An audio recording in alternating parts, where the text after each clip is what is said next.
quick. So you were at an air show in college, and what happened? Yes, I was a junior in college. I was already in Air Force ROTC. Okay. But my degree was in radio, TV, film, media, basically. And so I went to an air show to report on it for our school news station and for school credit, and just kind of made friends with the people at the air show. And so I got to interview a Thunderbird. I got to watch the Thunderbirds all weekend. Wow. I got an incentive flight in a little civilian aerobatic plane. And I went back to ROTC and I was like, how do I fly? That's really cool. So where did you go to school? University of North Texas. Oh, nice. Yeah. Nice. That's really cool. So you had no interest really in air shows or flying prior to that? I would say I had a little bit of interest. I joined ROTC because I was interested in, serving in the military. I was interested in all of the benefits that come with going into the military, so stable job, getting to travel, healthcare, all of the things that a struggling college student is worried about, you know.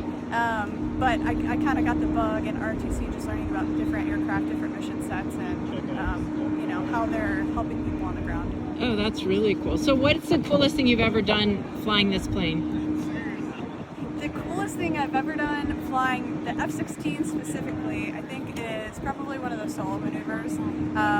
So the Calypso, which is kind of our solo trademark maneuver. So that's where the upside down 5 I comes just from. learned that, yeah. Yes. So I spend a lot of the show upside down. The Calypso is one of those maneuvers. So I'll flip upside down, and then 6 will come fly behind and underneath me, and it looks like our tails are touching. And it takes a lot of trust, takes a lot of training, and it's one of my favorite things to do. And so you're the lead solo, right? Yes. And so does that take, have you been here longer than the other pilots? Yes, so the standard progression for solo pilots is, so I was number 6 last year opposing solo, and then the second year you'll go into the lead solo instructor pilot. I gotcha. What's the scariest thing you've ever done? Oh gosh. The scariest thing I've ever done flying is probably air refueling at night over the mountains in Afghanistan. On MPGs. So the Tinker has all their lights off. We're in the weather. It's at night. You're over very tall mountains and you need to get gas so you can go. And you're in this size plane? So I was in the A-10, so it's a little bit bigger than this plane. Okay. 2 engines, big 30mm gun. Gotcha. Yeah. And how long did you serve there? I flew the A-10 for about 4 years. What's the most beautiful thing you've ever seen flying that you couldn't get on camera? Oh gosh. One of the most beautiful things I've seen flying was Afghanistan from the air.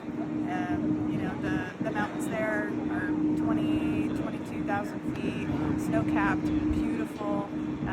At sunset, you can just look across the land and see just a beautiful landscape.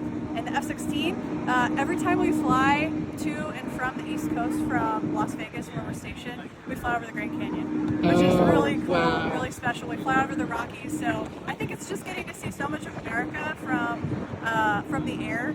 Yeah. And try not to take that for granted because it's a very special viewpoint. And how long have you been flying on this team? This is my second year on the team. This is your second year on the team, so you started at 6 and you've moved to 5. And what about the pilots on the other airplanes? Are they similar, 1-2 years? So most of the demonstration pilots are 2-year positions, 1 through 7 are 2-year positions. Okay. Thunderbird 8 serves as our advanced pilot narrator. So normally Thunderbird 8 would have advanced and been here a day early to kind of set everything up for our arrival. He's also our narrator, and then so he'll serve in that capacity for a year, and then he'll go into the demo. So he will fly in 1 through 6, not necessarily 1, but he'll fly in the demo for 2 years. So that's a 3-year position. And so you then rotate out and go back into normal duty? Yes. Gotcha. So most of us will go back and fly whatever aircraft we were flying prior to the team. I gotcha. What was yours? I was flying the F-35 F-35. in Florida prior to the team. I gotcha. So what's the one thing you carry with you that isn't related to aviation? Do you carry anything with you? A good luck charm, a letter, a picture? Oh, let me think about that. I have stuff, all sorts of stuff in my pockets. I don't necessarily carry anything with me just because in the cockpit it's very easy to misplace things, but I always say a prayer before I take off every single flight, just for safety for everyone on the team. Right. And how far apart are you flying when you fly that upside down maneuver with number 6? So our wingtips are overlapped. I'm not sure exactly how overlapped, probably about 1.5 feet right now. And we'll eventually get it into where our wings are overlapped by about 3 feet. So it takes a lot of trust of him knowing I'm not going to descend and me trusting that he's not going to climb, because obviously our wings would be a conflict. And is that easier to do when you know the person really well, or is that just your training and just aviation? So we have a kind of a mantra or a saying on the team that is blind trust. So we are only able to do those types of formation positions, fly as close as we do in the Delta with all 6 aircraft. Thunderbird 2 flying 18 inches from boss's wing. We're only able to do that because we have gone through so many iterations of training and training season to build that blind trust. I think an aspect of it is knowing each other and trusting each other as me Rogue and number 6 Triple. We trust each other as people, but we trust each other as wingmen and aviators as well. Oh, neat. Now tell me what it means to come to Ocean City, and are you touring other places, or are you going back home for a while, or are you just going from air show to air show? What's your trajectory, and what does Ocean City mean to you in that path? Yeah, absolutely. We are so excited to be here in Ocean City. We love coming to the East Coast because it's a different viewpoint. We love flying over the water. We love beach shows. It's so fun to, in the middle of the show, Six and I have a little bit more leeway to look outside, but we love looking outside and seeing the beaches full of people, and it inspires us to hopefully inspire them with our flying. And it's just super fun seeing everybody out there having a good time on the beach. For us, this trip is a 2-stop, well, kind of a 3-stop trip. So with all of the things going on in DC, so we're going to go practice a flyover for the president's birthday, and then we'll execute that on Sunday. And then after the show this weekend, we'll go to Columbus, Ohio, and then we'll go home to practice for the big 4th of July flyover in Washington, D.C. Oh, so you'll be all the way back. We will. And then we'll come back. Yeah.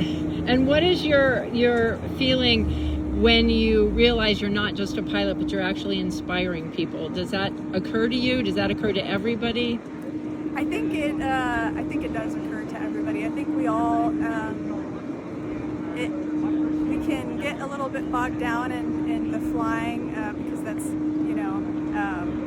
what we're doing the most of every day. But to kind of get out of that bubble, I think what brings us all out of that bubble is whenever we walk out to the show line after a show. We won't get to do it here, but we have the community event that we'll be at on Friday. But just going and engaging with the community, engaging with the youth, and kind of connecting what they're seeing with all the airplanes in town and the air show with a real person, and then just making that connection of something incredible that they're seeing, that a real person is doing it, and then hopefully inspiring them that to believe that they can do that, they can do whatever they want as long as they work hard. And do you have any other comments for people in Ocean City?